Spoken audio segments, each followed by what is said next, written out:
Experiencing the installing firmware update error on your fetch box, especially with Optus, can be frustrating. This issue, where your Fetch Mighty or Mini gets stuck during the update process, is often due to interruptions in data transfer.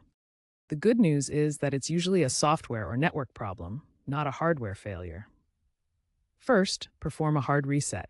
Unplug your fetch box from the power outlet for 30 seconds.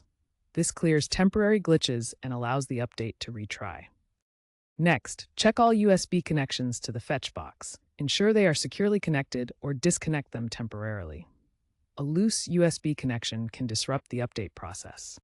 Finally, ensure you have a stable internet connection of at least 10 megabits per second. Optus recommends using their speed test app to diagnose any network issues. If these steps don't work, proceed to the next steps.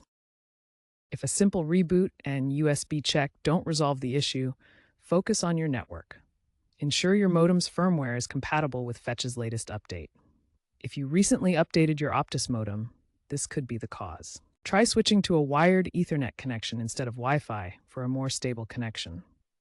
Wi-Fi instability can interrupt the update process. If problems persist, it might be a DNS error or firewall block preventing the update.